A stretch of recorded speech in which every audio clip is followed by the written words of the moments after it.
Hello guys, welcome back to be the topper and this is part 9 of marketing. आज हम लोग पढ़ने वाले हैं इम्पोर्टेंस टू कस्टमर्स। मार्केटिंग की कस्टमर्स के लिए क्या इम्पोर्टेंस होती है और मार्केटिंग की सोसाइटी के लिए क्या इम्पोर्टेंस होती है। इन दोनों टॉपिक्स को आज के वीडियो में हम लोग कवर करने वाले हैं। तो गाइज, अगर आपको पता नहीं है तो मैं आपको बता दूं कि हर सैटरडे 7 PM मैं अपने चैनल पे लाइव आती हूं। तो अगर आप लोग भी ज्वाइन करना चाहते हो मेरा लाइव तो आ सकते हो, मुझसे बात कर सकते हो, मुझसे मिल सकते हो। और अगर आपको कुछ भी क्वेरी है, अगर आपको कुछ भी चाहिए जो कि मेरे को वीडियोस बनाने चाहिए आपके लिए, तो प्लीज आप मुझे बता सकते हो लाइव में ज्वाइन करके। और अगर आपने अभी तक चैनल को सब्सक्राइब नहीं किया तो सब्सक्राइब कर लो यार, ऐसे ही और वीडियोस भी आपको चैनल पे मिलते रहेंगे, है ना। वीडियो पसंद आती है तो लाइक कर देना। और अभी चलो देखते हैं। सबसे पहले कस्टमर्स के लिए मार्केटिंग की क्या इंपॉर्टेंस रहती है, इसमें इन्होंने हमें क्या बताया है कि मार्केटिंग क्रिएट्स यूटिलिटी। मार्केटिंग जो होती है वो यूटिलिटी क्रिएट करती है। अब यूटिलिटी का अगर हम मतलब देखो इकोनॉमिक्स के टर्म में देखोगे तो इस टर्म का मतलब होता है एक सेटिस्फैक्शन मिलता है कंज्यूमर को, ठीक है। उसको सेटिस्फैक्शन मिलता है कि जो चीज उसने ली उसको उसको यूज करके अच्छा लगा, उसकी जरूरतें पूरी हो गई, ठीक है। जितनी उसकी इच्छा थी उसने यूज कर लिया। यूटिलिटी का अगर इंग्लिश हिंदी में मीनिंग देखोगे तो अवेलेबिलिटी, उपयोगिता, कुछ इस तरीके से मीनिंग आता है। तो बेसिकली आपकी जरूरतों को पूरा करती है मार्केटिंग। कोई प्रोडक्ट अगर कहीं बन रहा है, आपको यहाँ बैठे उसकी जरूरत है, तो वो आपको अगर पता चल जाएगा किसी एडवर्टीजमेंट को देखकर, क्या किसी चीज को किसी से सुनकर, तो आप उस चीज को यूज कर पाओगे और अपनी जरूरत को पूरा कर पाओगे। जैसे कि यहाँ पर आपको जो मार्केटिंग होती है वो डिफरेंट डिफरेंट टाइप की यूटिलिटी प्रोवाइड करती है, क्रिएट करती है बेसिकली। फॉर्म यूटिलिटी में जैसे कि यहाँ पे आपको एक प्लम्बर टू फर्नीचर मिल जाता है। प्लेस यूटिलिटी की बात करें अगर तो product moving from the factory to the customer. Place utility इतनी है कि भाई जो प्रोडक्ट है वो फैक्ट्री से सीधे कस्टमर के पास आ जाता है। टाइम यूटिलिटी की बात करें तो अगर प्रोडक्ट जब भी आपको चाहिए, जब भी आपको कोई प्रोडक्ट चाहिए आपको मिल सकता है। जैसे कि आप आजकल आप देख रहे हो कि ग्रोफर्स का बहुत ऐड आता है कि मतलब 10 मिनट्स में आपको कुछ भी ऑर्डर करना हो आपको मिल जाएगा। इंफॉर्मेशन यूटिलिटी, आपको किसी प्रोडक्ट को कैसे इस्तेमाल करना है, कुछ जितनी भी चीजें होती हैं सारी चीजें उसको आपको पता चल जाती हैं, ठीक है। अगर कोई खाने का प्रोडक्ट है तो वो किस किस चीज को मिलाकर बनाया गया है, क्या इंग्रेडिएंट्स है उसके अंदर, और उस प्रोडक्ट को कैसे इस्तेमाल करना है, ये भी इंफॉर्मेशन भी होती है आपके पास मार्केटिंग के थ्रू। पोजेशन यूटिलिटी क्या होती है, transfer of ownership from retailer to customer. Possession भी बदलता रहता है, जैसे कि कोई चीज जब तक पैसे नहीं दोगे आप तब तक वो ओनर की रहती है, और जब आप उसको पैसे देकर खरीद लेते हो तो वो कस्टमर की हो जाती है। तो जो मार्केटिंग है वो अलग अलग टाइप की यूटिलिटी भी बनाती है, ठीक है, क्रिएट करती है। Large number of choices available होते हैं आपके पास। Marketers creates need and wants and try to satisfy that through offering variety of product choices. जो मार्केटर्स होते हैं ना बेसिकली, कई बार देखो लोगों को ना चीज़ों की ज़रूरत नहीं होती है, बट जब आप उनको बताओगे, जैसे अभी मेरे पास कोई आएगा और मेरे से बोलेगा मैम LIC का बीमा करवा लो, जो डेथ वाला होता है, तो मैं क्या कहूँगी, मैं कहूँगी मैं अभी नहीं मरने वाली हूँ, मैं क्यों कराऊँ, मैं नहीं कर। फिर वो ना मेरे को समझाएगा कि देखो आपकी फैमिली के लिए अच्छा है, आपके बच्चों के लिए अच्छा है। ऑल्दो मेरे बच्चे नहीं है, बट वो मेरे को ऐसे करके बोलेगा कि आपकी आने वाली लाइफ के लिए अच्छा है, आपके इसके लिए अच्छा है, फलाना फलाना। तो वो मेरे को मजबूर कर देगा वो चीज़ लेने के लिए। इसी तरीके से मार्केटर्स होते हैं, वो ना नीड्स एंड वांट्स को क्रिएट करते हैं, और उसके बाद क्रिएट करने के बाद वो लोग अपने वैरायटी ऑफ प्रोडक्ट को आपको ऑफर करेंगे कि देखो आपको इस चीज़ की ज़रूरत है। आपको फील नहीं भी हो रहा होगा ना तो भी वो आपको ऐसी-ऐसी बातें बताएँगे कि आपको लगने लगेगा कि हाँ भाई, मुझे इस चीज़ की ज़रूरत है। फिर वो कहेंगे आप टेंशन मत लो, ये चीज़ हमारे पास है, हम आपको देंगे। इस तरीके से। और अभी मुझे लग रहा है कि मैं ही सेल्समैन बन चुकी हूँ। If one wants soap there are n number of brands available, है ना। अगर किसी को साबुन चाहिए तो बहुत सारे ब्रांड्स हैं, जैसे कि आप देख सकते हो अलग-अलग ब्रांड्स हैं जिसमें आप चीज़ें खरीद सकते हो। तो मतलब आपके लिए कोई ये नहीं है, आपके लिए अलग-अलग प्रोडक्ट की मार्केटिंग अगर आप देख रहे हो तो आपके लिए चॉइसेस भी अवेलेबल है कि मतलब कोई एक चीज़ ज़बरदस्ती नहीं है कि आपको वही खरीदना है। आपके पास बहुत सारी चॉइसेस है, आप इसमें से कुछ भी चूज़ कर सकते हो अपनी मर्ज़ी से। More platforms available. With the advent of technology, the marketers are offering customers both offline and online platforms to purchase. अब एडवेंट जैसे हुआ टेक्नोलॉजी का, और जो जियो जो अभी फ्री में मिला है जब से लोगों को, तब से हमारे इंटरनेट यूज़ करने वाले यूज़र्स का एकदम बूम हुआ है।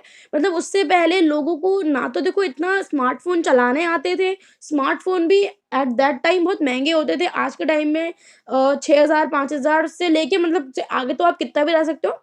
इतने सस्ते अगर आपको स्मार्टफ़ोन मिल रहे हैं और उस टाइम पे जो इंटरनेट था वो भी फ्री था, तो 2016 के बाद से टेक्नोलॉजी बहुत ज़्यादा बढ़ी है, लोगों ने इंटरनेट बहुत ज़्यादा यूज़ करना शुरू किया है और ऑफ़लाइन तो लोग हमेशा से करते आ रहे हैं। तो लो मार्केटर्स को अलग-अलग प्लेटफ़ॉर्म मिल गए हैं, ऑफ़लाइन भी वो लोग अपनी बात करते हैं, अपने प्रोडक्ट की बात करते हैं एंड ऑनलाइन भी वो जो बायर्स हैं, जो कस्टमर्स हैं, उनको ऑफ़र करते हैं अपने product. Now marketers are serving more and more customers through different ways, है ना, अलग अलग वेज से वो कस्टमर्स को सर्व करने की कोशिश भी कर रहे हैं।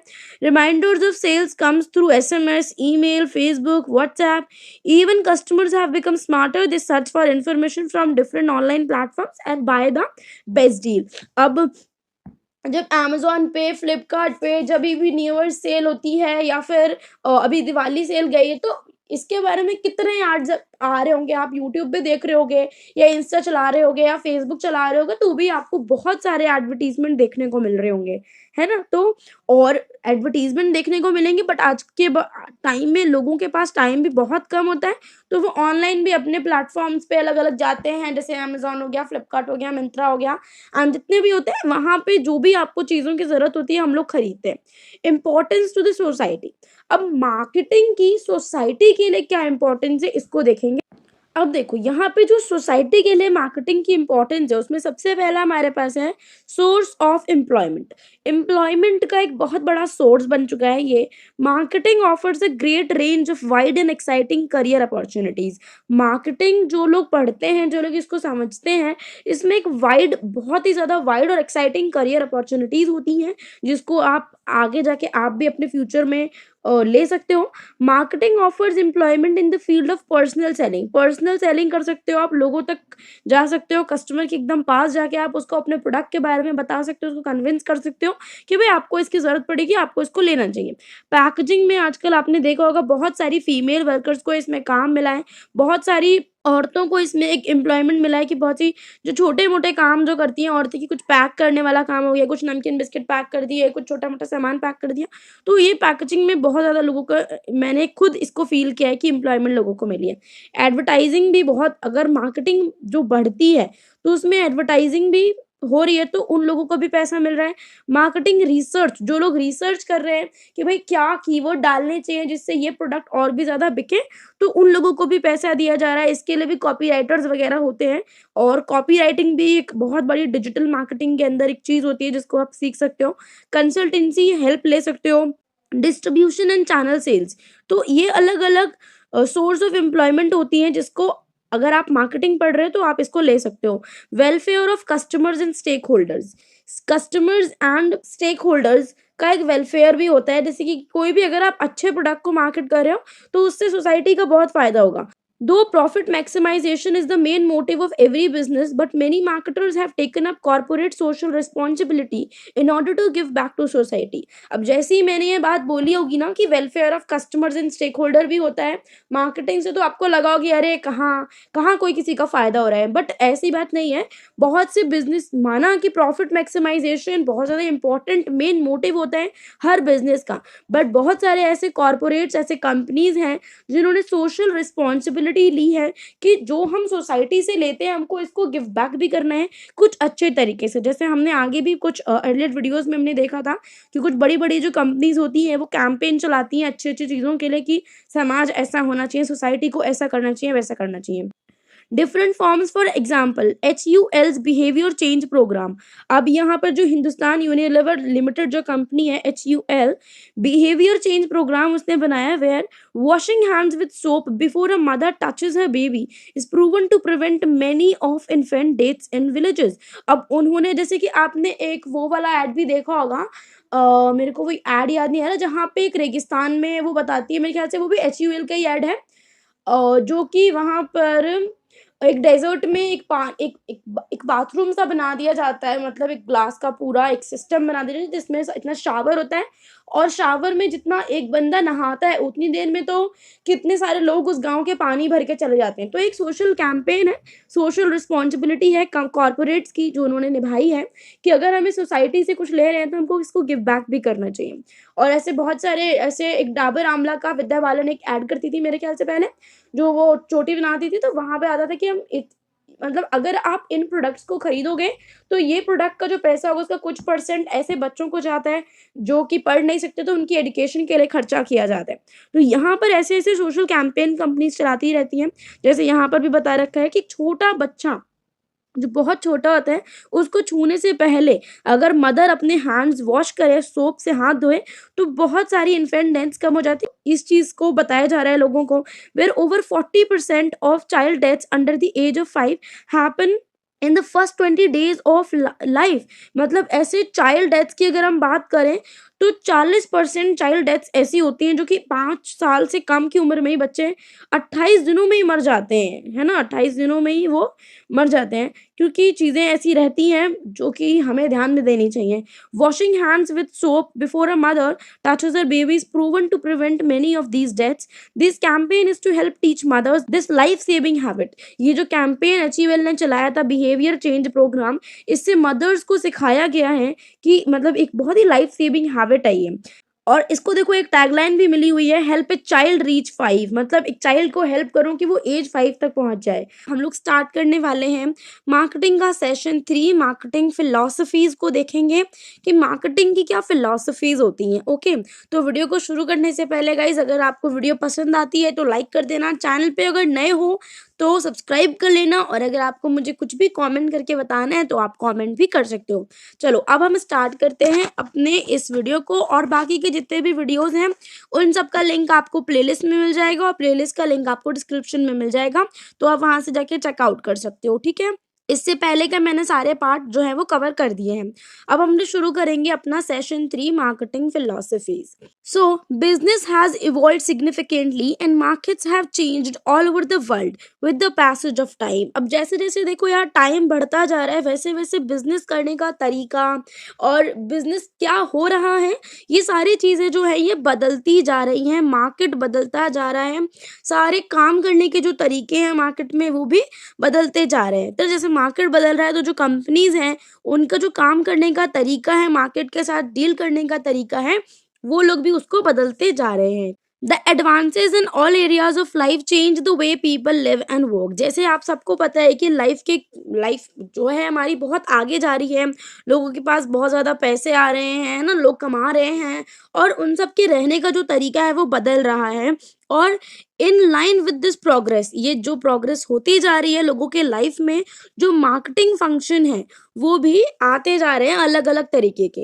And understanding the use of modern marketing technology and emerging communication strategies in the new marketing era can help the company build deeper relationships in the marketplace. जो भी कंपनी है वो अगर टाइम के साथ चलती है, मॉडर्न मार्केटिंग टेक्नोलॉजी को समझेगी, और जैसे जैसे कम्युनिकेशन स्ट्रैटेजीज इमर्ज हो रही हैं आज के टाइम में, हम अपनी बातें दूसरों को कैसे बता रहे हैं, कौन से प्लेटफॉर्म से बता रहे हैं, तो ये नई मार्केटिंग इरा की चीज़ें हैं। तो अगर कोई कंपनी इन सब चीज़ों को समझती है तो वो मार्केट प्लेस के साथ बेसिकली अपने कस्टमर्स के साथ बहुत अच्छे रिलेशनशिप बिल्ड कर पाएगी। और अगर किसी कंपनी के उसके कस्टमर्स के साथ अच्छे रिलेशनशिप हैं, इसका मतलब वो कंपनी बहुत आगे तक जाएगी, और जो कस्टमर्स हैं वो उनके प्रोडक्ट्स को, उनके सर्विसेज को यूज़ करते रहेंगे, वो कंपनी ग्रो होती रहेगी। As every company differs in philosophy and objectives, the decisions too differ on the basis of factors adopted. अब जैसे कि हर कोई कंपनी की फिलॉसफी अलग होती है, हर किसी कंपनी के ऑब्जेक्टिव्स अलग होते हैं। कोई कंपनी कुछ प्रोडक्ट बेच रही है, कोई कंपनी कुछ सर्विसेज बेच रही है, कोई कुछ कर रहा है, कोई कुछ कर रहा है, तो उनके मार्केट में डील करने के जो तरीके होते हैं ना वो भी डिफर कर जाते हैं। Whether the company focuses on mass production, innovative product, aggressive selling, customer satisfaction, societal development, relationship building. अब जो कंपनी है वो किस चीज़ पर फोकस कर रही है, या वो देख रही हो कि भाई मेरा मास प्रोडक्शन हो, ज़्यादा से ज़्यादा मैं चीज़ों को प्रोड्यूस कर पाऊँ, इनोवेटिव प्रोडक्ट बनाऊँ, कम बनाऊँ बट इनोवेटिव बनाऊँ, हर बार कुछ अलग करने की कोशिश करें। अग्रेसिव सेलिंग मतलब बहुत ज़्यादा सेल होना चाहिए प्रोडक्ट जो है हमारा, कस्टमर को सेटिस्फाई करना है। ऑब्जेक्टिव अलग अलग आपके हो सकते हैं ना। सोसाइटल डेवलपमेंट आपको देखना है कि आपका जो प्रोडक्ट बन रहा है, आपकी जो सर्विस बन रही है, उससे सोसाइटी को क्या मिलने वाला है, रिलेशनशिप कैसे बिल्ड होंगे। Hence, understanding philosophies right from production concept has been explained. अब ये सारी चीज़ें पढ़ने के बाद क्या है, हमको बताया गया है कि आपको जो फिलॉसफी समझना ज़रूरी है कि प्रोडक्शन से, जब हम प्रोडक्शन स्टार्ट ही कर रहे होते हैं तब से भी हमारी फिलॉसफी क्या होती है, किन फिलॉसफी में जो कंपनी होती है वो काम करती हैं। अब आते हैं आगे। आगे हमको इन्होंने एक एक बेसिकली एक प्रोसीजर बता रखा है। पहले प्रोडक्शन होता है, फिर सेल्स होती है, मार्केट होता है, सोसाइटल मार्केटिंग होती है। ये कंपीटिंग फिलॉसफीज़ होती हैं जिनके बारे में हम बहुत ही ज़्यादा अच्छे तरीके से आगे पढ़ने वाले हैं। तो हमारे पास है प्रोडक्शन कॉन्सेप्ट, कि प्रोडक्शन का क्या कॉन्सेप्ट रहता है, क्या क्या होता है प्रोडक्शन, क्या चीज़ें हैं, ये इसके बारे में हम लोग अभी देखेंगे। तो production concept lays emphasis on affordability and availability of product. Affordability क्या होता है एंड अवेलेबिलिटी क्या होता है, ये दो इंपॉर्टेंट टर्म्स है मार्केटिंग को लेकर, तो इसको समझना ज़रूरी है। बट जो प्रोडक्शन कॉन्सेप्ट है वो इस आइडिया पे चलता है कि हमारे पास affordability and availability of product होनी चाहिए। प्रोडक्शन बढ़ाना है अगर आपको, तो या फिर आपको ज़्यादा से ज़्यादा प्रोडक्शन पर ध्यान देना है, तो आप अफोर्डेबिलिटी करो उसको, ताकि लोग उसका जो प्राइस है उसको कम कर दो, है ना, ताकि लोग उसको खरीद पाएँ। और अवेलेबिलिटी क्या है, उसको वाइडली अवेलेबल कर दो, हर जगह पे छोटी से छोटी जगह वो मिलने लगे। तो अब हम यहाँ पर देख लेते हैं कि अफोर्डेबिलिटी क्या होता है। तो देखो, affordability is possible by reducing cost of production. Affordability क्या है, जब भी आप अपनी प्रोडक्शन की कॉस्ट को कम करोगे, तो अगर आपकी प्रोडक्शन की कॉस्ट आ रही है तो फाइनल जो प्रोडक्ट या फिर जो सर्विस आपका बनकर तैयार होगा उसकी कॉस्ट भी कम होगी। तो वो आप ज़्यादा क्वांटिटी में जैसे बनाओगे तो आपकी जो कॉस्ट ऑफ प्रोडक्शन है वो कम हो जाएगी और उससे ज़्यादा लोग उसको खरीद सकते हैं। अवेलेबिलिटी क्या होता है, availability is possible by mass distribution by making the product widely available. Availability वही चीज़ है कि मास डिस्ट्रीब्यूशन करेंगे, छोटे से छोटे मार्केट में भी हम अपनी चीज़ को प्रोवाइड कराएंगे। जैसे कि मैगी आप समझ लो, मैगी चाहे कोई बहुत बड़ा शहर हो चाहे कोई बहुत ही छोटा शहर हो, आपको ऑलमोस्ट हर जगह मिल जाएगी। ऐसी कोई सी, मुझे नहीं लगता ऐसी कोई जगह है जहाँ पर मैगी ना मिले। छोटी से छोटी दुकान हो, बड़ी से बड़ी दुकान हो, हर जगह मैगी मिलेगी। तो ये है अवेलेबिलिटी, है ना। अफोर्डेबिलिटी भी है, क्योंकि मैगी बहुत सारे लोग पसंद करते हैं, मास प्रोडक्शन होता है, बहुत ज़्यादा बनती है, तो उनकी कॉस्ट ऑफ प्रोडक्शन कम होती है, तो वो लोग उस चीज़ को, एक अफोर्डेबल प्राइस है 5 रुपये 10 रुपये, तो लोग आराम से जो लोअर मिडिल क्लास फैमिली भी होती है ना, वो भी उसको खरीद सकती है। This philosophy states that any amount of goods produced will sell if it is available and affordable to customers. ये प्रोडक्शन कॉन्सेप्ट ये कहता है कि कोई भी, आपने कितनी भी चीज़ें बनाई हो, वो तभी सेल हो सकती हैं अच्छे तरीके से, तभी बिकेंगी। एक, फर्स्टली वो अवेलेबल होने चाहिए, एक्चुअली में मार्केट में होनी चाहिए, है ना। और दूसरी बात, वो अफोर्डेबल होनी चाहिए। अगर वो अफोर्डेबल नहीं है तो वो नहीं खरीद जाएगा। अब अगर अपने आसपास किसी भी मेडिकल पे जाओगे तो लेक्मे, गार्नियर, ट्रेसेमे ऐसी ऐसी चीज़ें आपको दिखाई देंगी, बट नॉर्मल इंसान, जो छोटा गरीब इंसान होता है, वो उसको नहीं खरीद सकता। तो ये अफोर्डेबिलिटी नहीं है, अवेलेबिलिटी है बट अफोर्डेबिलिटी नहीं है। तो ये चीज़ें दोनों होनी चाहिए, अवेलेबल भी होना चाहिए और अफोर्डेबल भी होना चाहिए कस्टमर्स के लिए, तभी आपका सामान ज़्यादा से ज़्यादा बिकेगा। मैं ये नहीं कह रही हूँ कि ट्रेसेमे या फिर जो बड़े बड़े ब्रांड्स हैं इनका सामान बिकता नहीं है, मैं बस एक एग्जाम्पल दे रही हूँ आपको। The production concept is almost extinct now, with the companies paying more and more attention to the customer, as the basic ideology here is customers will choose product and services that are widely available and are of economical. अब ये जो production concept है ना, आज के time में extinct होता जा रहा है, क्योंकि जो कंपनीज हैं वो ज़्यादातर ध्यान दे रही हैं कस्टमर की बेसिक आइडियोलॉजी पे। कस्टमर क्या सोचता है, कस्टमर उसी प्रोडक्ट या फिर उसी सर्विसेज को चूज़ करता है। पहली बात, वो वाइडली अवेलेबल होना चाहिए और इकोनॉमिकल होना चाहिए। इकोनॉमिकल में मतलब उसके बजट में होना चाहिए, तभी वो उस चीज़ को खरीद सकता है। So business is mainly concern with making as many units as possible. जो बिजनेस क्या है, सिर्फ उनका कंसर्न, मेन कंसर्न क्या होता है कि जितने ज़्यादा से ज़्यादा यूनिट्स आप बना सकते हो उतने ज़्यादा से ज़्यादा यूनिट्स आप बनाओ। By concentrating on producing maximum volumes, such a business aims to maximize profitability by exploiting economies of scale. अब तो कुछ कंपनीज होती हैं वो सोचती है कि हम ज़्यादा मैक्सिमम वॉल्यूम्स क्रिएट करें, जनरेट करें, प्रोड्यूस करें, तो उससे क्या होता है कि जो बिजनेस होता है उसका मेन एम होता है कि वो प्रॉफिट कमाए, और उससे क्या होता है जो इकोनॉमीज होती है वो एक्सप्लॉइट हो जाती हैं उन कंट्रीज की, बेसिकली जहाँ पर ऐसा होता है। और ये जो स्ट्रैटेजी है, जैसे कि ये जो स्ट्रैटेजी है ना, जहाँ पे ज़्यादा से ज़्यादा प्रोडक्शन पे, प्रॉफिट कमाने पे ध्यान दिया जाता है, और जहाँ पे इकोनॉमीज को एक्सप्लॉइट कर रही हैं ऐसी कंपनीज, उनका क्या आता है कि हम बहुत प्रोड्यूस करेंगे और लो कॉस्ट में उस चीज़ को बेच देंगे। तो India, Brazil, Russia, China and South Africa जैसे जगहों पर ऐसी चीज़ें होती रहती हैं। The mantra for this concept is low cost and mass production, as rightly proven by Lenovo computers of China. ये लेनोवो कंप्यूटर्स ऑफ चाइना का यही है कि इसका लो कॉस्ट होता है, वैसे लो कॉस्ट नहीं होता है मेरे ख्याल से, 30,000 कुछ भी नहीं है लैपटॉप्स, और जो 40,000 बस का क्वालिटी मुझे वैसे उतना अच्छा नहीं लगा, बट ये चीज़ें हैं, तो ये आप एक एग्जाम्पल की तरह समझ सकते हो। अब आते हैं अपने प्रोडक्ट कॉन्सेप्ट पे। During production concept supply increased over demand. अब ये जो प्रोडक्शन कॉन्सेप्ट होता है, सप्लाई जो होती है वो बढ़ जाती है डिमांड से भी ज़्यादा। Gradually low cost and availability could not ensure increase in sale. अब क्या होता है, जितनी डिमांड नहीं है उससे ज़्यादा सप्लाई हो गई, supply increase over demand, supply जो है वो ज़्यादा हो गई डिमांड से भी। अब धीरे धीरे क्या होता है, जो लो कॉस्ट है एंड ज़्यादा से ज़्यादा इसकी अवेलेबिलिटी है, वो जो चीज़ है वो could not ensure increase in sale. अब ये चीज़ें भी लो कॉस्ट है, अवेलेबिलिटी भी है, फिर भी ये चीज़ें अपनी सेल को बढ़ा नहीं पाती हैं, और ऐसी कंपनीज का ज़्यादा टाइम तक जो सर्वाइवल है वो भी नहीं हो पाता है। तो उसके बाद क्या करना पड़ता है, कंपनीज को अच्छे अच्छे प्रोडक्ट्स को इनोवेट करना पड़ता है, कस्टमर्स को ज़्यादा चॉइसेस देनी पड़ती हैं, जिससे कि प्रोडक्ट कॉन्सेप्ट आता है। अब वो अपने प्रोडक्ट पर ध्यान देने लगते हैं, है ना। प्रोडक्शन कॉन्सेप्ट क्या क्या मतलब है कि आप डिमांड से ज़्यादा सप्लाई कर रहे हो, उसके बाद क्या होगा, आपकी चीज़ का प्राइस भी कम था, कॉस्ट भी कम थी, आपकी अवेलेबिलिटी भी ज़्यादा थी, बट उतनी डिमांड ही नहीं थी मार्केट में आपके प्रोडक्ट की, तो नहीं बिकी। फिर कंपनी को क्या होता है, कंपनी को लॉस लगता है। अब उसको समझ में आता है कि ये जो प्रोडक्शन कॉन्सेप्ट है it is not a good way, है ना, हमारी कंपनी को आगे चलाने के लिए this is not a right approach और फिलॉसफी और strategy, what ever you can say.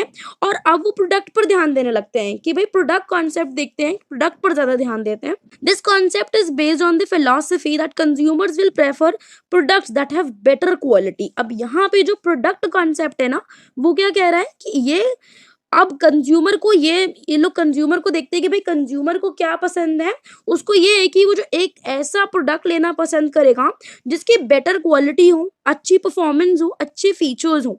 It emphasises on innovation to produce better quality product. अब क्या करती हैं ऐसी कंपनीज, वो एम्फसाइज करती हैं कि हम लोग ध्यान दें कि भाई अब जो हमारे प्रोडक्ट हैं वो अच्छे बेटर क्वालिटी प्रोडक्ट बनाएं। It believes in the ideology that a good product will sell itself. अब उनको अब ये समझ में आने लगता है कि अगर कोई अच्छा प्रोडक्ट है तो वो खुद से बिकेगा। जैसे कि आप देख सकते हो एप्पल एंड गूगल ब्रांड जितने भी होते हैं, जैसे कि आप देख सकते हो कि एप्पल एंड गूगल ब्रांड ऐसी हैं, इतना नाम है, इतनी अच्छी सर्विसेज दे रहे हैं, तो ज़्यादा से ज़्यादा लोग इनको लेते हैं, इनकी सर्विसेज को यूज़ करते हैं। तो ये सारी चीज़ें हैं। ऐसा नहीं है कि इनका लो कॉस्ट है, अवेलेबिलिटी भी आप एप्पल के कोई भी न्यू वर्जन आता है, कोई भी न्यू फ़ोन आता है तो उसकी अवेलेबिलिटी बहुत कम होती है, और कॉस्ट तो आप सबको पता ही है, मैं क्या ही बोलूँ उसके बारे में।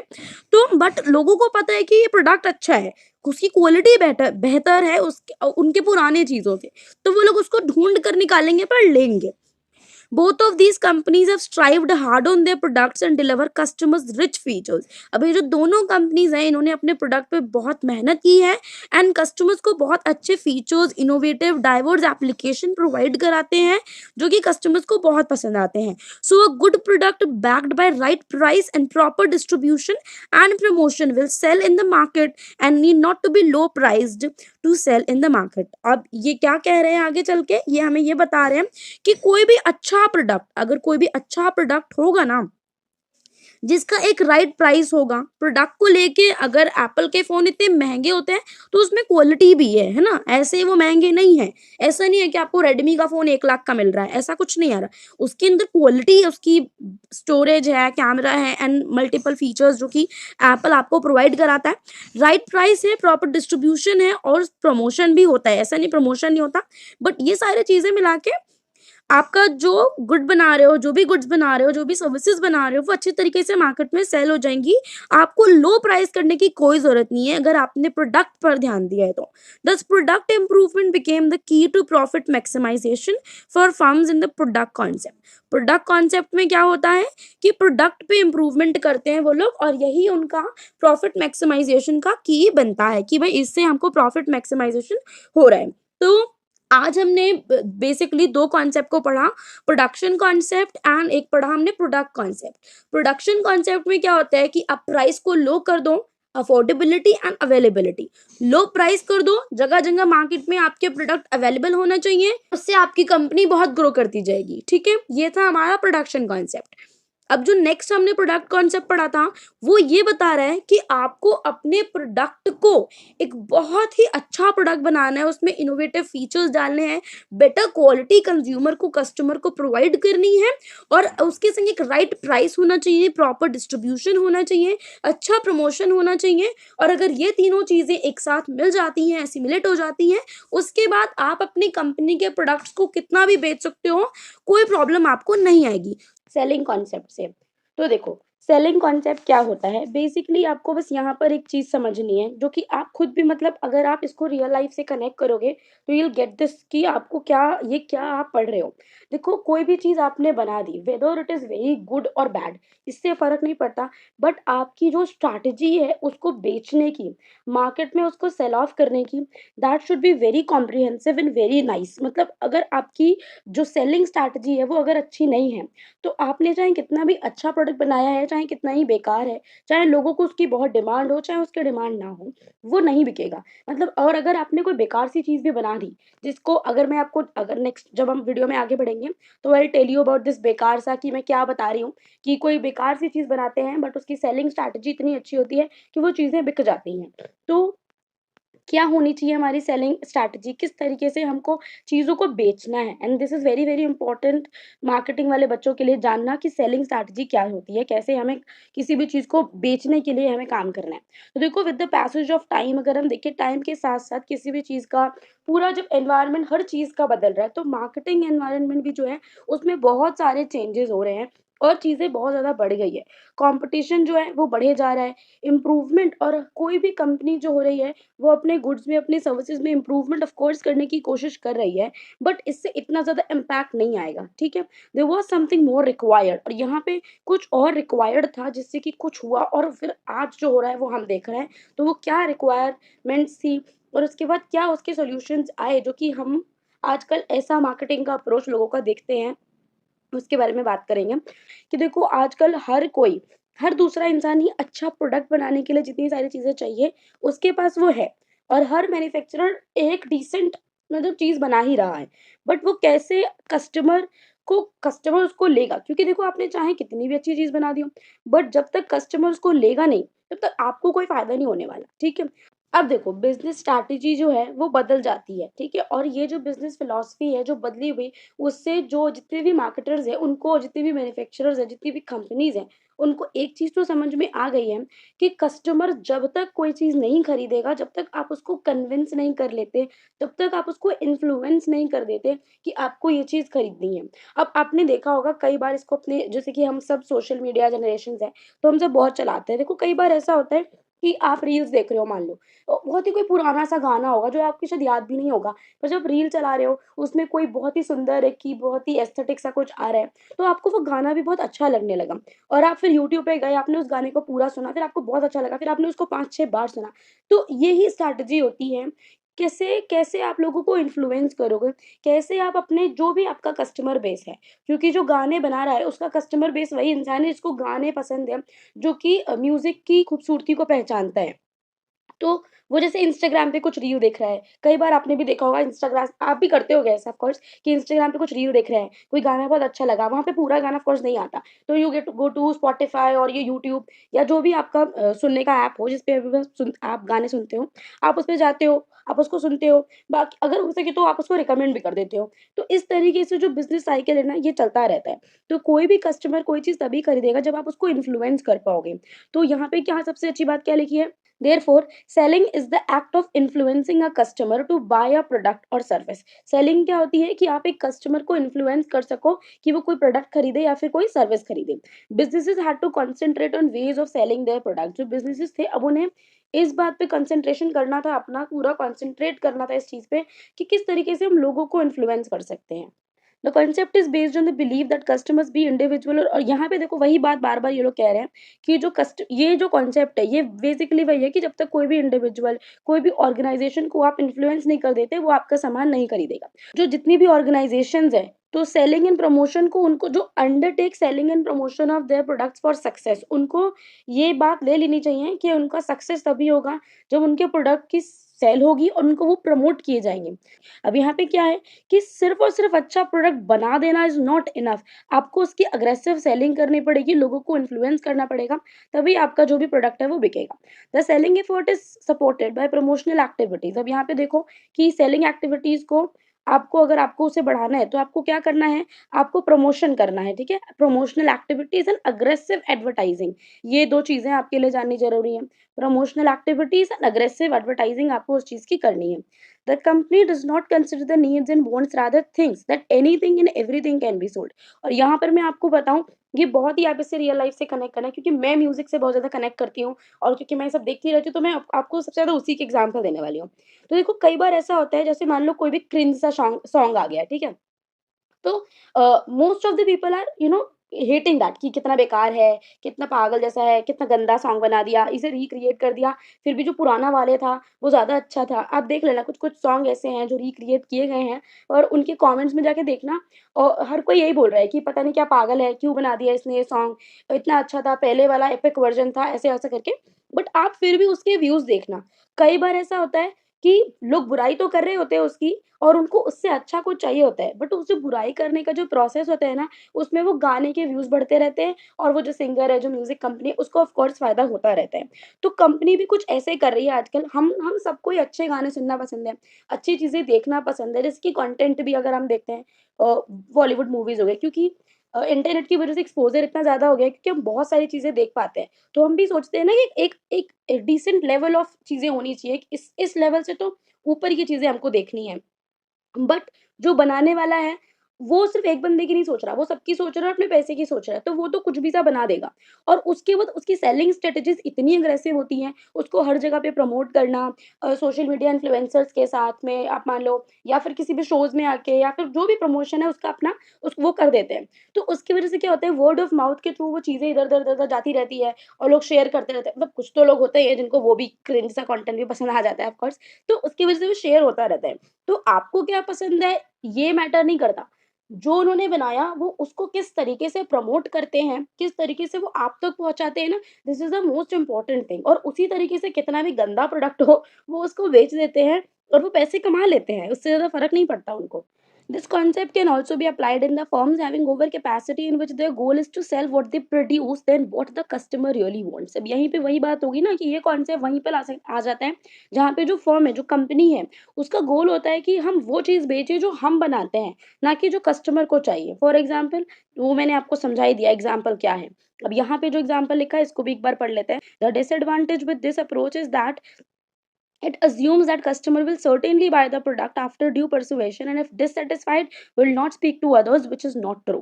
अब यहाँ आप लोग देखो, ये मोस्ट ऑफ द पीपल के संग हुआ ही होगा कि आपको कई बार नहीं लेना होता, कई बार आपको नहीं करवानी होती अपने इंश्योरेंस, कई बार आपको नहीं कहीं पैसे इन्वेस्ट करने होते, कहीं आपको कुछ नहीं खरीदना होता, बट फिर भी आपको वो ऐसे कन्विंस कर देते हैं कि आपको वो चीज़ लेनी ही पड़ जाती है. और मेरे ख्याल से LIC इंश्योरेंस, मतलब इसके बारे में तो सबको ही थोड़ा बहुत पता ही होगा. ये तो मेरे ख्याल से सबके साथ ही हो जाता है, हमारे साथ भी हो जाता है, किसी के साथ भी हो जाता है. मार्केटिंग कॉन्सेप्ट पे आते हैं. अभी तक जो हम पढ़ रहे थे वो था सेलिंग कॉन्सेप्ट, अब हम पढ़ेंगे marketing concept. By this time customers were fed up of too much influence of salesman during purchase of product which led to unnecessary purchase that did meet customers need and wants. अब यहाँ पे क्या होता है कि इस समय तक आते आते आप इतना जो सेल्समैन की जो इन्फ्लुएंस करने वाली जो बातें होती है, उससे आप अननेसेसरी चीजें खरीद लेते हो. पर ये होता है कि आपने अननेसेसरी चीजें खरीद तो ली है, बट उस समय शायद वो आपको अननेसेसरी लग रही है, बट कभी ना कभी वो आपके ऑफकोर्स काम आ ही जाती है थोड़ी मोटी छोटी मोटी जगह में। कस्टमर भी ये चीज़ सोचते हैं कि जो कंपनी है उसकी इतनी रिस्पॉन्सिबिलिटी होनी चाहिए कि जो भी प्रोडक्ट वो बना रही है वो हमारी नीड्स के अकॉर्डिंग बनाए, बट ऐसा होता नहीं है। Marketing concept proposes that the success of firm depends on how well it understands the need and wants of the customer and how successfully it converts the need into products and services that will satisfy customers requirement. अब यहाँ पे इस चीज़ को जानना आपके लिए देखो ज़रूरी है, इसको मैं हाईलाइट कर देती हूँ। The marketing concept proposes that the success of the firm depends on how well it understands the needs. Marketing concept के अकॉर्डिंग अगर हम देखें तो किसी भी फर्म का सक्सेस या फेलियर जो होता है वो उससे डिपेंड करता है कि वो कितने अच्छे तरीके से अपने कस्टमर के नीड्स एंड वांट्स को समझ पाया और कितने अच्छे तरीके से उसने उसको कन्वर्ट किया, मतलब जो भी उसके कस्टमर्स को डिमांड थी वो चीज़ उसने बनाकर तैयार की और अपने कस्टमर तक पहुंचाई। तो अगर कोई भी फर्म ऐसा कर देती है तो वो ज़्यादा सक्सेसफुल होती है मार्केटिंग के फील्ड में। अब यहाँ पे देखो ये चीज़ तो शायद मैंने जब इनिशियल वीडियोस बनाई थी मैंने तो भी ये बात बताई थी आपको कि जो मार्केटिंग होती है ना वो प्रोडक्ट के बनने से पहले ही शुरू हो जाती है। कोई भी सर्विस हो, कोई भी प्रोडक्ट हो, कोई भी सॉल्यूशन वो रेडी तब होता है जब उसके बारे में आप मार्केटिंग मतलब देख लेते हो कि ऑफ कोर्स लोगों को ज़रूरत है और थोड़ी-सी मार्केटिंग की जो चीज़ें हैं वो तभी शुरू हो जाती है। In marketing company makes honest efforts towards retaining the customers and also attracting new ones. Customer satisfaction is the strongest pillar of marketing where company assures that customers are satisfied after buying a product or services. अब customer satisfaction क्या होता है? ये customer satisfaction जो है वो किसी भी फील्ड किसी भी कंपनी का एक स्ट्रॉन्गेस्ट पिलर हो सकता है कि आप जो भी चीज़ें बना रहे हो उससे आपका कस्टमर जो है सेटिस्फाई हो रहा है। अगर आपका कस्टमर सेटिस्फाई नहीं होगा तो कोई फ़ायदा नहीं है चीज़ें बनाने का। This is a customer centric approach. Marketing approach क्या होती है? कस्टमर सेंट्रिक अप्रोच होती है। ऐसे ही देखो जो सेलिंग कॉन्सेप्ट था वो कस्टमर सेंट्रिक नहीं था, वो बेसिकली ये था कि जो हमने बनाया उसे हमें बेचना है, वेदर इसको लोगों को चाहिए ये चीज या नहीं चाहिए दैट डज नॉट मैटर। ठीक है, हमने जो भी प्रोडक्ट बनाया we have to sell out. तो और जो ये अप्रोच है मार्केटिंग अप्रोच है, जो मार्केटिंग कॉन्सेप्ट है इसमें हमको कस्टमर सेंट्रिक अप्रोच दिखती है कि जो कस्टमर की नीड्स एंड वांट्स है उसके अकॉर्डिंग हम कुछ भी बनाएं। In marketing concept customer satisfaction is the focal point and all decision making based on it. आप समझ गए यहाँ पे? Decision like the product to be produced, अब मतलब कौन कौन से डिसीजन, जैसे कि कौन से प्रोडक्ट्स बनाने हैं, the price and place to be sold all depends on the customer कि कौन सी चीज़ कहाँ बिकेगी, कितने रुपए में बिकेगी। तो देखो अब अगर मैंने पेंसिल को ही 100 रुपए में, एक पेंसिल को मान लो मैंने 100-200 रुपए में बेचना शुरू कर दिया, तो ये बिल्कुल ही बेवकूफ़ी वाली चीज़ है कि मेरे को ये समझना चाहिए ऑफ कोर्स पेंसिल कौन खरीदेगा? जो छोटे उम्र के बच्चे हैं उनके लिए पेंसिल खरीदी जाएगी। वो तो ऑफ कोर्स फिर भी पेंसिल नहीं खरीदेंगे, पेंसिल उनके पेरेंट्स खरीदेंगे। तो आप ये देखो कि छोटी-सी चीज़ है, उसको भी पता है, उसके पेरेंट्स को भी पता है कि मेरा बच्चा है, ये छोटी-सी चीज़ है, पेंसिल है। आज पेंसिल ₹5 मिल रही है, कल ₹100 में मिलने लगेगी। दिस इज़ एब्सर्ड, कोई नहीं खरीदेगा, ठीक है? तो जो कस्टमर है, उसके अकॉर्डिंग ही आपको उसका प्राइस भी रखना होता है। If customer is in need of a pen, pencil और eraser all in one, link pens have met that need of customer। मतलब लोगों को जब ये रिक्वायरमेंट भी आई ना, देखो कहीं न कहीं किसी ने सोचा होगा कि लोगों को बहुत सारी चीज़ें एक बार में कैरी करनी पड़ती है। कई बार वो आपने बचपन में देखा होगा, अब तो मैंने काफ़ी दिनों से वो पेन नहीं देखा। बचपन में वो देखा था जिसमें 5-7 पेन एक ही जगह पे होते थे, मतलब 5 या 7 इंक एक साथ ही होती थी, वो एक मोटा-सा पेन होता था। तो वो भी जो चीज़ निकल कर आई है, वो किसी न किसी कस्टमर की नीड या वांट के अकॉर्डिंग ही होगी कि आपको 6-7 पेन रखने के बजाय आप सिर्फ़ 1 पेन रखो, उसमें अलग-अलग इंक है, आप इधर-उधर करते रहो उसको और आपका जो पेन का रंग है वो बदलता रहेगा। Session 4 marketing versus selling. इससे पिछले वीडियो में भी हम लोगों ने सेलिंग कॉन्सेप्ट और मार्केटिंग कॉन्सेप्ट को समझा था कि सेलिंग कॉन्सेप्ट क्या होता है, जिसपे हम लोगों को एग्रेसिवली बस बेचना, बेचना, बेचना होता है और मार्केटिंग में सेलिंग से थोड़ा-सा चीज़ें बढ़ जाती हैं। Only selling is not marketing. Marketing में कुछ और चीज़ें भी होती हैं और ज़्यादा ब्रीफ में हमने मतलब और ज़्यादा अच्छे से हमने आज पढ़ना है इस चीज़ को। तो चलो स्टार्ट करते हैं अपने इसको। बहुत सारे लोग होते हैं, उनको ऐसा लगता है कि सेलिंग और मार्केटिंग जो चीज़ है, वो सेम ही है। देखो सेलिंग में क्या होता है, हम चीज़ों को बेच रहे होते हैं और लोगों को लगता है कि जो मार्केटिंग है, वो भी उसको बेचना ही मार्केटिंग भी होती है और वही सेलिंग भी है। अगर रियलिटी में देखें, तो ये दोनों चीज़ें आपस में बहुत अलग-अलग है। अब यहाँ पे देखो ये कैसे अलग है, वो आपको ये लोग यहाँ पे बताएँगे। जो मार्केटिंग है, उसका एक सब पार्ट मान सकते हो आप सेलिंग को। मार्केटिंग एक बड़ी चीज़ है और उसके अंदर सेलिंग आती है, but selling is not equal to marketing. Marketing is also not equal to selling only. Marketing के अंदर और भी चीज़ें आती हैं, सेलिंग भी आती है, सेलिंग इज़ अ सब पार्ट ऑफ मार्केटिंग। ये इस तरीके से आप उसको समझ सकते हो। मार्केटिंग जो टर्म है वो अपने आप में बहुत ज़्यादा वाइडर है सेलिंग से रिलेटेड अगर हम देखें तो। यहाँ पे क्या होती है, हमारी प्रोडक्ट फोकस अप्रोच होती है और यहीं पे वैसे तो आगे पढ़ने वाले हैं, बट मैं अगर यहीं पर आपको बताऊँ कि जो मार्केटिंग कॉन्सेप्ट होता है इसमें कस्टमर सेंट्रिक अप्रोच चाहिए होती है। सेलिंग में क्या होता है कि जो प्रोडक्ट आपने बनाया उसको आपको बेचना है no matter what, okay. But when it comes to marketing, marketing में हमको कस्टमर सेंट्रिक अप्रोच दिखती है कि will produce product according to the needs and wants of our customers, ठीक है। उसके अकॉर्डिंग अपने कस्टमर के नीड्स एंड वांट्स के according will make products, will produce all the products and services और उसके अकॉर्डिंग हम अपना काम करने वाले हैं। बट सेलिंग में क्या होता है कि जो प्रोडक्ट हमने बनाया उसको हमें कैसे ना कैसे करके बेचना है। यहाँ पे क्या है, देखो सेलिंग क्या होती है, इसका एक शॉर्ट टर्म गोल होता है। It does not consider a planning for building up the brand in the market place. Market place में कोई ऐसा नहीं है कि आपको एक ब्रांड एस्टेब्लिश करना है, नहीं। ज्यादा से ज्यादा जो प्रोडक्ट बनाया है उसको बेचना है और आपको पैसा कमाना है, ये होती है selling. It does not have a high loyal set of customer. यहाँ पे क्या होता है, कोई high loyal set of customer नहीं होता, क्योंकि जो चीजें आ रही है अग्रेसिवली मार्केटिंग में एडवर्टाइजिंग के थ्रू बिक जा रही हैं, बट लोगों को ऐसा कोई विश्वास, कोई कोई मतलब ऐसा ऐसा कुछ चीज नहीं मिल रहा जिससे वो उसके लॉयल कस्टमर हो जाए।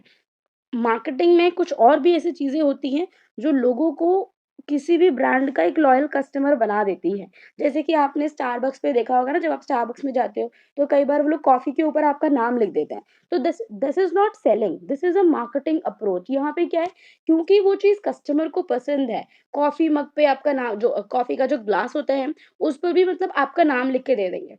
तो ये कोई ऐसे ये चीज़ उन्होंने आपको कॉफ़ी बेचने के लिए नहीं किया है। ये चीज़ उन्होंने आपको खुश करने के लिए किया है और जब आप खुश हो जाओगे, तो आप बार-बार, बार-बार वहाँ पर आओगे। तो ये जो मार्केटिंग टेक्नीक है ना, इससे कस्टमर बेस बढ़ता है। एग्रेसिवली कोई चीज़ सेल करने से मार्केटिंग ऐसे अच्छे से नहीं होती और कस्टमर का जो बेस है, वो लॉयल सेट ऑफ कस्टमर आपके नहीं बन पाते हैं। किसी भी सेल एक्टिविटीज़ का अगर आप एंड वो देखोगे कि भाई एंड गोल इसका क्या है। तो मैंने अभी आपको बताया ना कि ज़्यादा से ज़्यादा चीज़ों को बेचो और जितना हो सके आपको वो प्रॉफ़िट आपको कमाना है, ठीक है? The marketer is of the view that once the production completes, the task of sales force begins and it's the duty of sales force to sell what has been produced. ये मैंने आपको पहले ही बता दिया कि एक मार्केटर को बस ऐसा लगता है कि एक बार जब चीज़ों का प्रोडक्शन हो गया, तो हो गया, बात खत्म वहाँ पे। और उसके बाद जो ड्यूटी शुरू होती है, वो सेल्समैन की शुरू होती है, सेल्स फोर्स की शुरू होती है। उसके बाद कैसे ना कैसे करके हमको उस प्रोडक्ट, जो भी प्रोडक्ट हमने बनाया, जो भी सर्विस हमने बनाई, उसको हमको बेचना है। अब देखो, अब ये तो हो गई सेलिंग कॉन्सेप्ट, ठीक है? अब मार्केटिंग के बारे में अगर हम पढ़े कि मार्केटिंग कॉन्सेप्ट क्या है, तो देखो यहाँ पे देखो, marketing as a concept is wider than selling. Selling से बहुत ज़्यादा वाइडर है। ये कस्टमर की नीड्स एंड वांट्स के अकॉर्डिंग चलता है, ठीक है। Marketing starts before the production and product is produced according to the needs and wants. यहाँ पे मैंने आपको ये चीज़ पहले ही बताई कि जो मार्केटिंग है वो प्रोडक्शन होने से पहले ही स्टार्ट हो जाती है। कहीं ना कहीं जब आपके दिमाग में वो आइडिया ही आता है ना कि विल मेक दिस प्रोडक्ट और this service to the customer, तो आप यहीं से मार्केटिंग शुरू हो जाती है। तो वो क्या होता है कि आप कस्टमर के नीड्स एंड वांट्स को फुलफिल करने के लिए you are making any product और सर्विसेज। कस्टमर सेटिस्फेक्शन बहुत ज़्यादा इम्पोर्टेंट यहाँ पे रखता है, इम्पोर्टेंस उसका बहुत ज़्यादा है कि कस्टमर बेसिकली सेटिस्फाई होना चाहिए। It's a long chain of activity which comprises production, packing, promotion, pricing, distribution and then the selling. अब यहाँ पे देखो, यहाँ पे हो सकता है आपसे कभी ये छोटे मोटे एक नंबर के जो क्वेश्चन होते हैं उसमें आपको पूछ ली, तो इसको आपको याद रखना है। मैं इसको हाईलाइट कर देती हूँ कि जो मार्केटिंग है, it's a long chain of activity. और मार्केटिंग में कौन कौन सी चीज़ें आती है, ये जानना is very important for you. जैसे कि production, packing, promotion, pricing, distribution and then selling. This comprises 6 things. Production होता है पहला, दूसरा पैकिंग है, तीसरा प्रमोशन है, चौथा प्राइसिंग है, पांचवा डिस्ट्रीब्यूशन है और छठा सेलिंग है। आई होप आपको ये सारे वर्ड्स के मीनिंग समझ में आ रहे होंगे। प्रोडक्शन मतलब कोई चीज़ बनाना, पैकिंग मतलब किस तरीके से पैक होगा, और प्रमोशन किस किस तरीके से हम उसको प्रमोट करेंगे, प्राइसिंग मतलब किस कस्टमर के हिसाब से किसी चीज़ का कितना प्राइस होगा, कैसे वो डिस्ट्रीब्यूट की जाएगी और कैसे उसकी सेलिंग होगी। चलो अब यहाँ पे देखो, जैसे कि हमने बोला कि जो सेलिंग कॉन्सेप्ट होता है उसमें उन लोगों का एंड गोल, जो मेन गोल होता है, वो और प्रॉफिट सिर्फ इतना होता है। तो प्रॉफिट्स हम यहाँ पर इग्नोर नहीं करते हैं, बट एक एक लंबी, जैसे कहते हैं ना कि लंबी रेस का घोड़ा, उसके बारे में सोचते हैं कि लंबे टाइम तक हमको अपने बिजनेस को कैसे रन करना है। और अगर आप किसी भी बिजनेस को बहुत लंबे टाइम तक रन करना चाहते हो ना, तो उसकी सबसे इम्पोर्टेंट चीज यही है कि देखो कोई ना कोई चीज तो आप बना ही रहे हो, या तो कोई प्रोडक्ट बना रहे हो या तो कोई सर्विस दे रहे हो। तो आप उस काम को ऐसे करो कि जो भी आपका कस्टमर है ना, वो आपसे बहुत अच्छे से सैटिस्फाई हो जाए। अगर जैसे आप लोग पढ़ रहे हो, तो कभी भी अगर लाइफ में फ्यूचर में कुछ करना चाहते हो, तो उसका यही चीज़ है कि आप कुछ भी बना रहे हो, तो ऐसे बनाओ, कोई भी काम ऐसे करो कि जिसके लिए भी आप वो काम कर रहे हो, वो आपसे एकदम सैटिस्फाई हो जाए कि अच्छा इस बंदे ने जो काम किया ना, वो काम मतलब ये काम कोई दूसरा कर सकता है, पर इस तरीके से और इतने अच्छे तरीके से कोई नहीं करेगा। ये वाली जो इमेज है ना, ये ही किसी बिज़नेस को लॉन्ग टाइम में सस्टेन करने के लिए मतलब सस्टेन करवाती है। अब यहाँ पे देखो, यहाँ पे बता रहा है कि मार्केटिंग में किस तरीके से हम प्रॉफिट मैक्सिमाइज़ेशन के बारे में सोचते हैं। तो ये लोग यहाँ पर क्या करते हैं, अब यहाँ पे इम्पोर्टेंट चीज़ें आएँगी। Identification of target customers of target market. आप देखो, आप कोई भी गुड्स या सर्विसेज़ बना रहे हो, तो उसका एक मार्केटिंग एक एक कस्टमर बेस होता है। कोई भी चीज़ आप बना रहे हो, जैसे मान लो आप कपड़े बना रहे हो, तो आप सबके कपड़े नहीं बना सकते हो। आप या तो बच्चों के कपड़े बना रहे हो, या बड़ों के बना रहे हो, या बूढ़ों के बना रहे हो, या फिर आप जैसे लड़कियों के बना रहे हो या लड़कों के बना रहे हो, छोटी लड़कियों के बना रहे हो, बड़े लड़कियों के बना रहे हो। तो इस तरीके से एक आपका स्पेसिफिक कस्टमर बेस होता है, जिसको आपको सबसे पहले आइडेंटिफ़ाई करना है कि भई मुझे स्पेसिफिकली किसके लिए काम करना है। Understanding the needs and wants of customer. आप ये समझ लो कि मान लो कि अगर आज के ज़माने में आप मतलब जो पुराने टाइप के कपड़े हैं, अगर पुराने इन द सेंस जो लोग आजकल ज़्यादा नहीं पहनते, अगर कुछ उस ट्रेंड का कुछ बना दोगे, तो ऑफ कोर्स वो नहीं बिकेगा। जो कस्टमर इस टाइम पे चाहता है, उसके लिए आप उसके अकॉर्डिंग कपड़े को डिज़ाइन करो। मान लो कि अगर आपने कपड़े का बिज़नेस खोला है तो। डेवलपिंग प्रोडक्ट्स और services as per the needs and wants of customer, ये वही बात है। और उसके बाद जैसे आपको कस्टमर को जो चाहिए वैसे बनाओ। फिर satisfaction of needs of customer, उसके बाद आप ऐसे काम करो जिससे आपका जो कस्टमर है वो सैटिस्फाई हो जाए। The selling and marketing concept, यहाँ पे देखो, यहाँ पे आपको और अच्छे से ये चीज़ दे रखी है। ऊपर वाला जो है ये सेलिंग कॉन्सेप्ट के बारे में बता रहे हैं। पहले स्टार्टिंग पॉइंट कहाँ से होती है? फैक्ट्री से। उसके बाद फोकस क्या होता है? प्रोडक्ट्स पे। उसके बाद मीन्स क्या है? सेलिंग एंड प्रमोट, सेल करेंगे, प्रमोट करेंगे, और एंड्स क्या है? प्रॉफिट बना लेंगे। ठीक है? अब हम आएँगे मार्केटिंग कॉन्सेप्ट पे। मार्केटिंग कॉन्सेप्ट में क्या होता है? यहाँ पे जो स्टार्टिंग पॉइंट होती है, सबसे पहले हम अपना टारगेट मार्केट आइडेंटिफाई करते हैं कि what is our customer base, what is the target market, जिसके अकॉर्डिंग हमको चीज़ें बनानी है। उसके बाद हम कस्टमर नीड्स के बारे में सोचते हैं। सेलिंग कॉन्सेप्ट में यही नहीं होता। वो लोग कुछ भी बनाते हैं और उसके बाद उसको बेचने की जद्दोजहद में लगे रहते हैं, और कई बार बिक भी जाता है, प्रॉफिट भी आ जाता है, बट वही है कि वो शॉर्ट टर्म के लिए होता है। मीन्स क्या है इसके? कोऑर्डिनेटेड मार्केटिंग करते हैं, ठीक है? और एंड्स क्या है? एंड किसी भी बिज़नेस का प्रॉफिट ही होता है, ठीक है? ऐसी बात नहीं है कि अगर हम मार्केटिंग कॉन्सेप्ट से अप्रोच से चलेंगे, तो हमें प्रॉफिट कम होगा, नहीं। आपको प्रॉफिट बल्कि और भी ज़्यादा होने वाला है, ठीक है?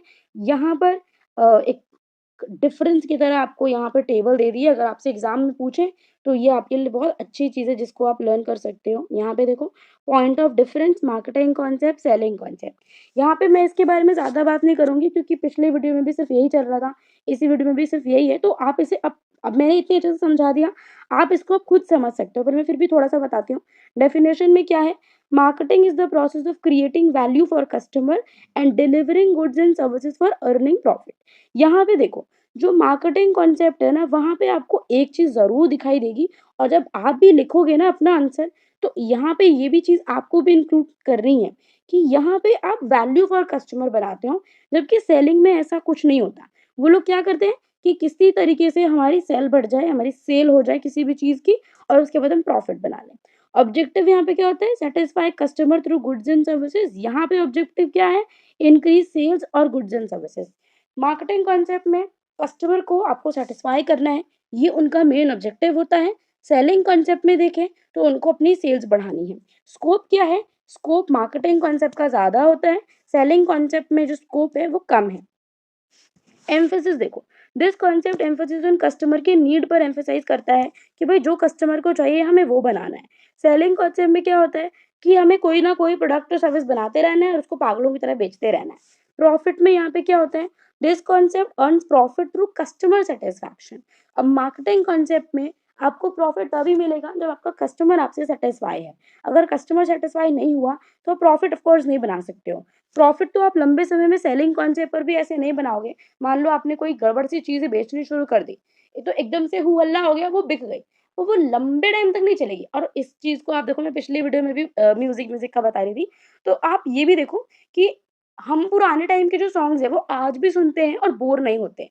पर अगर अभी कोई सॉन्ग आ जाए, मुझे लगता है ज्यादा से ज्यादा ना कोई बंदा उसको, मतलब कोई अगर बहुत ही बड़ा डाई हार्ड फैन होगा ना उस सॉन्ग का, जिसे बहुत ही ज़्यादा पसंद आ रहा होगा, तो भी मैं बता रही हूँ आपको, मतलब आप उसको 1-2 महीने के बाद ऑफ कोर्स भूल जाओगे। मतलब भूल ही जाओगे, और आपको याद आएगा तो किसी और चीज़ को देखकर याद आ सकता है, फिर भी आप थोड़ी देर तक भूल रखोगे याद और उसे भूल जाओगे। बट जबकि जो 90s के 80s के जो सॉन्ग है, वो आज भी अगर बज जाए, तो जो सच में म्यूज़िक की पहचान रखता है ना, तो मतलब उसको बहुत अच्छा लगेगा और वो उसको सुनते रहेगा। और वो आज भी अगर सुन रहा है, तो वो 20 सालों का सफ़र हो गया, ते मतलब 30 साल का सफ़र उसने उस गाने ने आज तक तय कर लिया, और आज भी वो लोगों के दिल में वही जगह बना हुआ है। तो वो एक मार्केटिंग कॉन्सेप्ट है। आजकल जो चलता है वो एक सेलिंग कॉन्सेप्ट होता है। कोई भी कुछ भी क्रिंज सा कंटेंट बना देते हैं, उसके बाद उसको अग्रेसिवली प्रमोट करते हैं हियर एंड देयर, और वो मतलब थोड़ा-सा बिक जाता है, बट फिर ये वही बात है कि कस्टमर उसको शॉर्ट टर्म में भूल जाता है और उसको फिर नहीं देखता। तो ये चीज़ हो गई। स्टार्ट कहाँ से करते हैं हम, यहाँ पे पोटेंशियल कस्टमर से स्टार्ट करते हैं। अगर हम मार्केटिंग कॉन्सेप्ट में देखें, और यहाँ पे ये लोग जो प्रोडक्ट होते हैं इनके पास, उससे स्टार्ट करते हैं। Market segmentation, this concept thinks about market segmentation deeply, कि मार्केट किस तरीके से सेगमेंटेड है, ये इस बारे में, सेगमेंटेड मतलब डिवाइडेड है किस तरीके से, कौन-कौन सी चीज़ किसके लिए है। और यहाँ पे अगर हम सेलिंग कॉन्सेप्ट में देखें, this concept never thinks about market concept. Market का कॉन्सेप्ट तो यहाँ पर आता ही नहीं है। Never thinks about market concept. Marketing mix क्या है यहाँ पे, this concept gives equal importance marketing mix पे देते हैं ये लोग यहाँ पे, ठीक है। इक्वल इंपॉर्टेंस मार्केटिंग मिक्स पे मिलती है। और सेलिंग कॉन्सेप्ट में ये लोग कुछ नहीं, सिर्फ प्रमोशन, सिर्फ और सिर्फ प्रमोशन पे ध्यान देते हैं। और यहाँ पे जो मार्केटिंग कॉन्सेप्ट होता है, यहाँ पे आप कस्टमर को आइडेंटिफाई करोगे, पैकिंग अच्छी करोगे, डिस्ट्रीब्यूट अच्छे से करोगे, प्रमोशन अच्छे से करोगे, सब कुछ अच्छे से करोगे। यहाँ पे सिर्फ और सिर्फ प्रमोशन होता है सेलिंग कॉन्सेप्ट में। इफेक्टिवनेस देखिए अगर आप यहाँ पर, this concept is applicable in pure competition market. यहाँ पे क्या होता है कि अगर इफेक्टिवनेस अगर इस चीज की देखें, तो मार्केटिंग कॉन्सेप्ट कहाँ पे अच्छा होता है, जहाँ पे प्योर कंपटीशन मार्केट चल रहा हो। अब ऐसे नहीं कि आपका मतलब एक ही कोई भी सिस्टम चले जा रहा है, कुछ पता नहीं, तो वहां पे जो अफड़ा तफड़ी की जो मार्केट होती है ना, जैसे कि सोशल मीडिया की जो मार्केट है, आप इसको अफड़ा तफड़ी की मार्केट समझ सकते हो, कि यहाँ पे कुछ भी चीज बहुत जल्दी आती है और जल्दी ही निकल लेती है, उसका कोई वो लॉन्ग मतलब लॉन्ग टाइम के लिए सस्टेन नहीं करती। तो ऐसे, अगर ऐसी चीज़ों में देखो, और ऐसी चीज़ों में अगर आप कस्टमर के नीड्स एंड वांट्स के अकॉर्डिंग सोचते रहोगे, तो आप बस सोचते ही रहोगे, आप कुछ कर नहीं पाओगे। प्राइस की अगर हम देखें, तो यहाँ पे कंज्यूमर डिटरमाइन करते हैं प्राइस को। कंज्यूमर का मतलब ऐसा नहीं है कि आप और जाके मैं प्राइस डिसाइड कर रहे हैं, पर हमारी नीड्स एंड वांट्स के अकॉर्डिंग ही, और हमारी सिचुएशन के अकॉर्डिंग ही उसका जो प्राइस है वो डिटरमाइन होता है। यहाँ पे कॉस्ट डिटरमाइन करती है। कॉस्ट मतलब जो चीज़ों को बनाने में जितना पैसा लगा, उसके हिसाब से ही ये लोग थोड़ा-सा प्रॉफिट मार्जिन और ऐड करके उस चीज़ को बेचना शुरू करते हैं। व्यू ऑन बिज़नेस, बिज़नेस के बारे में अगर देखें, तो यहाँ पे क्या चलता है कि कस्टमर्स को सैटिस्फाई करना है। यहाँ पे क्या होता है कि आपको गुड्स प्रोड्यूस करने हैं, जितनी भी हो सके उतनी गुड्स प्रोड्यूस करने हैं। So will start from the societal marketing concept. देखो, इससे पहले जो आपको अपनी स्क्रीन पर दिख रहा है यहाँ पे, मार्केटिंग कॉन्सेप्ट और सेलिंग कॉन्सेप्ट, ये मैंने पिछली 2 वीडियोज़ में कवर कराया है, ठीक है? और आप मुझे दोनों ये जो दोनों कॉन्सेप्ट होते हैं, इसे आप मुझे कमेंट में लिख के बताओगे। मैं आपको रिवाइज़ अभी नहीं करा रही हूँ ये चीज़ें, ठीक है? कि मार्केटिंग कॉन्सेप्ट और सेलिंग कॉन्सेप्ट क्या होता है। और कोशिश करना बहुत ही कम शब्दों में मुझे बता देना। मुझे एक बहुत ही ज़्यादा लंबी चौड़ी रटी हुई डेफिनेशन नहीं चाहिए। बस I want you to understand कि आपको आ गया समझ में, ठीक है? अब यहाँ पे पढ़ेंगे सोसाइटल मार्केटिंग कॉन्सेप्ट। यहाँ पे देखो, सोसाइटल मार्केटिंग कॉन्सेप्ट में क्या है, देखिए जो मदर अर्थ है, जो हमारी अर्थ है, जो हमारा प्लैनेट है, उसने हमें इतना सब कुछ दिया है, एयर, वाटर, मिनरल्स, लैंड्स, जिस पर हम लोग रहते हैं, ठीक है? Further we all live in a society and are a part of it. हम लोग एक सोसाइटी में रहते हैं। We can not even think of a single day without family and friends. हम लोग फैमिली और फ्रेंड्स के बिना एक सिंगल डे भी हम सोच नहीं सकते हैं, ठीक है? और हमारा एनवायरनमेंट आजकल इतनी प्रॉब्लम्स फेस कर रहा है। पोल्यूशन आप देख रहे हो, दिल्ली का लेवल तो भाई साहब अगर हम देखें वर्ल्ड की जो 20 पोल्यूटेड सिटीज़ हैं उसमें से 14 तो इंडिया की ही हैं, ठीक है। डिफॉरेस्टेशन मतलब पौधों को काटना, पेड़ों को काटना, जंगलों को काट के कुछ-कुछ बना देते हैं। इंक्रीजिंग पॉपुलेशन, हम लोग चाइना से भी आगे निकल गए, हम फर्स्ट हो गए हैं, चलो किसी चीज़ में तो हम फर्स्ट हुए। डिप्लीटिंग नेचुरल रिसोर्सेज़, हम लोग जिस तरीके से नेचुरल रिसोर्सेज़ को यूज़ कर रहे हैं और सस्टेनेबल डेवलपमेंट की जो बात छिड़ी थी, I hope all of you are familiar with the term sustainable development, तो उसको समझते ही नहीं है कोई, ठीक है। पॉवर्टी एंड एनवायरमेंटल डिटेरियरेशन जो हो रहा है, तो ये सब कुछ प्रॉब्लम्स एनवायरनमेंट में चल रही हैं।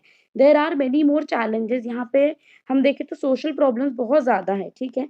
आप यहाँ देखो कि किसी भी बिज़नेस का जो ड्यूटी है वो सिर्फ़ इतनी नहीं होती कि आप कस्टमर की नीड्स एंड वांट्स को सैटिस्फाई करो। आपकी ड्यूटी एक ऐसा काम करने में भी है जिससे सोसाइटी का, इंडिविजुअल का मतलब भला हो। एक लार्जर पर्सपेक्टिव में अगर हम देखें तो पूरे समाज का भला हो, ठीक है? जैसे कि हम इस टर्म को बोलते हैं कॉर्पोरेट सोशल रिस्पॉन्सिबिलिटी। इसको हम आप लोगों ने कहीं पहले भी सुना होगा, हमने भी पहले इसको पढ़ा हुआ है, ठीक है? कॉर्पोरेट सोशल रिस्पॉन्सिबिलिटी क्या होता है? तो ये बात है। अब हम यहाँ पर देखो, यहाँ पे क्या है, किसी भी बिज़नेस को कुछ ना कुछ ऐसा काम ज़रूर करना चाहिए, जिससे कोई भी समाज एक अच्छे तरीके से चल सके, अच्छे काम करना चाहिए। नॉट जस्ट आपकी सिर्फ़ इतनी ड्यूटी नहीं है कि you will have to make profit, profit and profit. आपको कुछ ऐसा काम भी करना है जिससे सोसाइटी में एक अच्छा चेंज आए। The societal marketing concept believe in giving back to the society. Okay, ये चीज़ इम्पोर्टेंट है कि आपको गिव बैक करना है सोसाइटी को, ठीक है? आप ये इस चीज़ को याद रखो कि आपको सोसाइटी को गिव बैक करना है। तो जो सोसाइटल मार्केटिंग होती है वो कुछ इस तरीके का मार्केटिंग फंक्शन है जहाँ पे कोई भी ऑर्गेनाइज़ेशन जो होती है वो अपने टारगेट मार्केट, अपना जो कस्टमर बेस है, उसके नीड्स एंड वांट्स को के अकॉर्डिंग कुछ तो ऐसा काम करती है, ठीक है? जिससे एक सोशली रिस्पॉन्सिबल दिखने लगे वो, ठीक है? एक ऐसा काम करे जिससे अच्छा काम हो और सोसाइटी में एक चेंज आए in such a manner that their marketing efforts are socially responsible and thereby help the organization in gaining the trust of the society by having an image of socially responsible organization। यहाँ पे क्या करना है कि जो आपके marketing efforts है वो सोशली रिस्पॉन्सिबल होना चाहिए, ऑर्गेनाइजेशन को बाकी आपको गिव बैक करना है। इसमें बहुत ज़्यादा कुछ है नहीं हमारे समझने के लिए। देखो, जो सोसाइटल मार्केटिंग होती है वो एक नोबल कॉज के साथ आती है कि आप यहाँ पे क्या करोगे, आपने आजकल बहुत ज़्यादा सुना होगा कि बहुत बड़ी-बड़ी जो कंपनीज़ हैं वो लोग हेल्प करते हैं। जैसे Aircel is promoting save tiger campaign, Idea is concerned about increasing population and deforestation, ITC's project of spending each rupee from sales generated through Classmate stationery. यहाँ पे वही चीज़ है कि बड़ी-बड़ी जो कंपनीज़ होती हैं वो नेचर के लिए या फिर सोसाइटी के लिए एक अच्छा काम करते हैं। टाटा टी जागो रे कैंपेन जो उन्होंने शुरू किया। Body shop cosmetic company uses only vegetable based material for its product. जैसे कि आप मामा अर्थ को देखो, आपने मैं कोई मामा अर्थ का वो नहीं करी, प्रमोशन नहीं करी, बट आप यहाँ पे एग्जांपल ले सकते हो कि जो मामा अर्थ है वो लोग जो भी उसका स्पॉन्सरशिप करते हैं या जो भी उसके बारे में बताते हैं कि वो लोग, पता है सबसे इंपॉर्टेंट चीज़ क्या होती है, मामा अर्थ के प्रोडक्ट मैंने कभी यूज़ नहीं किए, मुझे नहीं पता अच्छे हैं या नहीं अच्छे हैं, बट उसकी मुझे एक बात ये अच्छी लगती है कि उनकी जो मार्केटिंग स्ट्रैटेजी है ना, that is so socially responsible. They tell people कि जब आप कोई भी प्रोडक्ट हमसे खरीदोगे तो वील प्लांट अ ट्री, है ना? हम एक सैपलिंग उगाएँगे आपके नाम से और आप उसकी ग्रोथ चेक कर सकते हो। तो इससे क्या होता है, जो भी लोग एनवायरनमेंट फ्रीक है ना, मतलब जो लोग सोचते हैं कि भई एनवायरनमेंट अच्छा हो, मतलब अच्छे तरीके से नेचर को चाहते हैं, उससे प्यार करते हैं, उसको कंज़र्व करना चाहते हैं, तो वो लोग बहुत ही इससे अटैच हो जाएँगे कि वाओ! कि ये तो अच्छा है, मतलब सच सच में बहुत कुछ अच्छा ही है कि मामा अर्थ कितना अच्छा कर रहा है। तो ऐसे ये एक सोशली रिस्पॉन्सिबल एक मार्केटिंग एफर्ट है और एक सोसाइटी में एक अच्छा चेंज भी है ना कि जब वो लोग ऐसा करेंगे तो ओवरऑल एक लंबे टाइम पीरियड के बाद हमें कुछ तो अच्छा देखने को मिल जाएगा समाज में, जो कि आजकल नहीं देखने को मिलता है। बॉडी शॉप एक कॉस्मेटिक कंपनी है जो कि सिर्फ़ वेजिटेबल बेस्ड मटीरियल्स यूज़ करते हैं, ठीक है? कोई एनिमल टेस्टिंग नहीं है, कोई कम्युनिटी ट्रेड नहीं, मतलब कोई भी ऐसा नहीं है, ऐसी चीज़ कुछ भी नहीं है जिससे आप किसी ह्यूमन राइट्स को वो करो, वायलेट करो या फिर किसी एनिमल के राइट्स को भी वायलेट करो, कुछ भी ऐसा नहीं है।